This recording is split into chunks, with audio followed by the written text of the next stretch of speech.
در زمینه آزمون جمهوریوی فروغ یوسف دانایی کتاب است و در دایره محاوره جوانان بخشیده به روز جوانان تاجیکستان با مقصد جلب نورسان و جوانان به کتابخانه ها، شناسایی با ادیبان و در این روحیه بلند برداشتن تربیت و تنوسی نسل نورس در ناحیه واسع واخوری با ادیبان دایر گردید.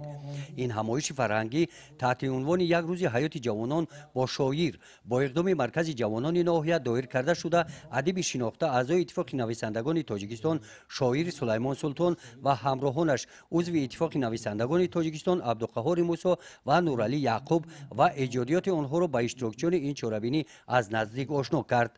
در واخوری با ادیب نخست شاعر سلیمان سلطان در برآمدش به پیشوای ملت پرزیدنت جمهوری تاجیکستان محترم امام علی رحمان برای برگزاری آزمون جمهوریوی فروغ یوسف دانایی کتاب است که در ترغیب علم و معرفت و جلب نورسان و جوانان به کتابخانه ها سهم ارزشمند گذاشت، اظهار مینتداری بیان کرد.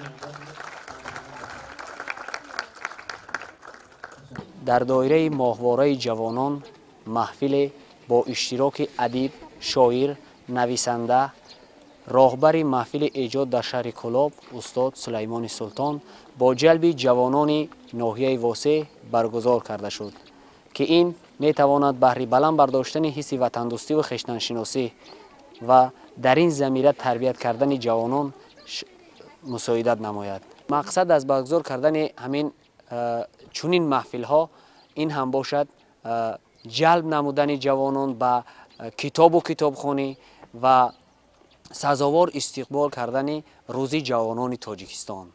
این دادرک و خواهرکان جانم هستند نشان مادرم، این وطن است هر جا بروم یاد و خیالم به وطن، حولی و دکان مادرم این وطن است.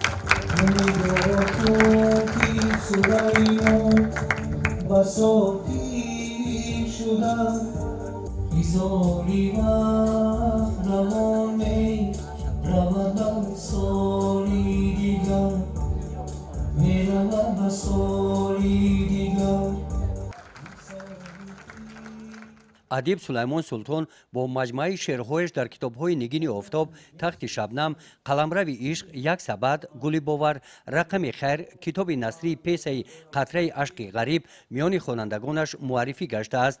در این چهاربینی نورسان از ایجادیات شاعر شعرها قرائت نمودند. در جنبسته چهاربینی از نام بخش کار با جوانان و ورزش در ناحیه واسع به ادیب سپاسنامه و تحفه خاطروی تقدیم کرده شد.